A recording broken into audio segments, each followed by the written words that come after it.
कोई भी उत्सव नृत्य के बिना पूरा नहीं होता है। दुनिया भर में हर संस्कृति का नृत्य का अपना रूप है। नृत्य एक ऐसी चीज़ है जिसे हर अच्छे और खुशहाल समय के साथ जोड़ते हैं। हम दोस्तों, प्रेमियों और अजनबियों और यहाँ तक कि अकेले भी नृत्य करते हैं और हम खुद का आनंद लेते हैं, चाहे कोई भी हो। आप एक एकल व्यक्ति को खोजने में कठिन होंगे जो नृत्य का आनंद नहीं लेता है।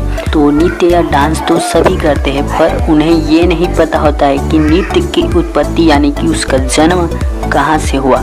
तो चलिए आगे उसी के बारे में जानते हैं कि नृत्य की उत्पत्ति कहाँ हुई, और साथ ही साथ ये जानेंगे कि डांस आइस ब्रेकर के रूप में कैसे काम करता है, और डांस के विभिन्न आर्ट फॉर्म के बारे में जानेंगे, जो कि 10 आर्ट फॉर्म के बारे में मैं बताने वाला हूँ, जो आपके लिए बहुत अच्छा डांस फॉर्म होगा। तो चलिए आगे बढ़ते हैं। नृत्य की उत्पत्ति कैसी हुई? कहा जाता है कि आज से 2000 वर्ष पूर्व त्रेता युग में देवताओं की विनती पर ब्रह्मा जी ने नृत्य वेद तैयार किया। तभी से नृत्य की उत्पत्ति संसार में मानी जाती है। इस नृत्य वेद में सामवेद, अथर्ववेद, यजुर्वेद व ऋग्वेद से कई चीज़ों को शामिल किया गया है। जब नृत्य वेद की रचना पूरी हो गई तब नृत्य करने का अभ्यास भरत मुनि के 100 पुत्रों ने किया। डांस आइस ब्रेकर के रूप में शायद सबसे महत्वपूर्ण प्रभाव जो नृत्य हमारे ऊपर है वह यह है कि यह एक सामाजिक गोंद है, यानी कि फेविक्विक समझो के रूप में कार्य करता है। ये डांस लगभग हर खुशी के उत्सव में कुछ मात्रा में नाच शामिल होता है, यानी कि डांस शामिल होता है। सामाजिक समारोह जैसे शादियों और जन्मदिनों को अक्सर नाच के जोरदार संगीत के साथ जोड़ा जाता है। नृत्य आनंद का एक अंतरंग रूप है और इसीलिए लोगों को करीब लाता है।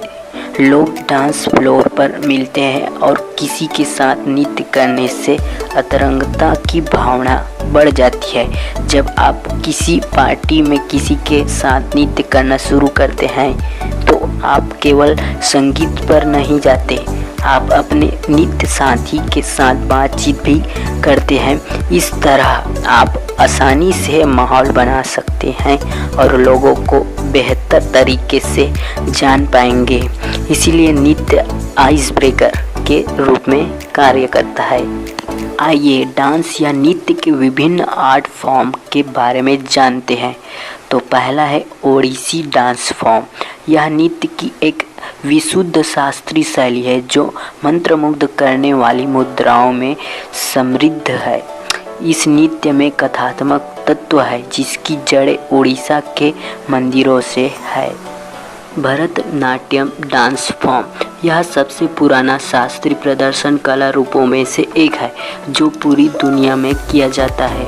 आपको बता दें कि नृत्य के इस रूप की उत्पत्ति तमिलनाडु से हुई है। तीसरा, कंटेम्पररी डांस फॉर्म। नृत्य का यह रूप आजकल चलन में है और यह थीम स्टाइल नृत्य के साथ जुड़ा हुआ है। चौथा, नियो क्लासिकल डांस फॉर्म। यह प्रदर्शन कला का नवीनतम रूप भी है। नियो क्लासिकल बैले एक 20वीं सदी की शैली है जो अपने रूसी पूर्ववर्ती से ली गई है और पारंपरिक बैले शब्दावली का उपयोग करती है, लेकिन शास्त्रीय बैले की तुलना में कम कठोर है। नियो क्लासिकल बैले में नृत्य आमतौर पर अधिक चरण, टेम्पो और अधिक तकनीकी के साथ किया जाता है। संरचना पर ध्यान इस डांस फॉर्म की एक परिभाषित विशेषता है। जॉर्ज बालानचीन नृत्य की एक नोटरी फिगर है। पांचवा, तांडव डांस फॉर्म। शिव तांडव नृत्य रूप में पौराणिक जड़ें और जो भगवान शिव से संबंधित है और विभिन्न रूपों में चित्रित है। छठवा, कुचिपुड़ी डांस फॉर्म। यह शास्त्रीय नृत्य का दूसरा रूप है। यह आंध्र प्रदेश से उत्पन्न हुआ है। कुचिपुड़ी एक नृत्य नाट्य प्रदर्शन है जिसकी जड़ें प्राचीन हिंदू संस्कृत पाठ नाट्य शास्त्र में है। सातवां, कथक डांस फॉर्म। इसमें कोई संदेह नहीं है कि यह भारत में अब तक के सबसे ग्लैमरस शास्त्रीय नृत्य रूपों में से एक है। कथक शब्द की उत्पत्ति कथा शब्द से हुई है, जिसका अर्थ है एक कहानी से है। कथन को ज़्यादा प्रभावशाली बनाने के लिए इसमें स्वांग और मुद्राएं बाद में जोड़ी गई हैं। इस नृत्य की उत्पत्ति उत्तर भारत में हुई है।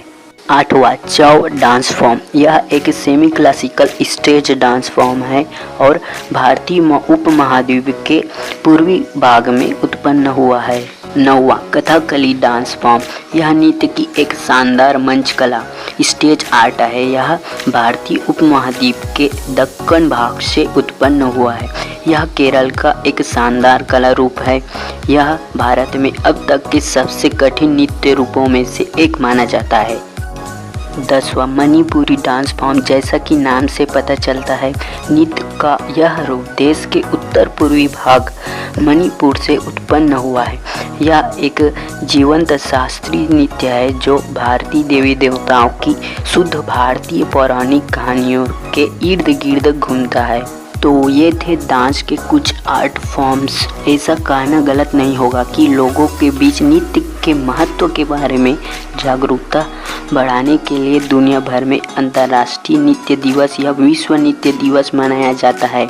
इसका उद्देश्य दुनिया भर की सरकारों को शिक्षा की सभी प्रणालियों में नृत्य के लिए उचित स्थान प्राप्त करना है। तो साथ ही साथ लाइक करना और सब्सक्राइब करना और उसके पास बने घंटी को क्लिक करके नोटिफिकेशन को ऑल में सेलेक्ट करना, ताकि आप हमारा वीडियो सबसे पहले देख सको। तो आज के वीडियो में इतना ही, मिलते हैं नेक्स्ट वीडियो में। तब तक के लिए टेक केयर, गुड बाय।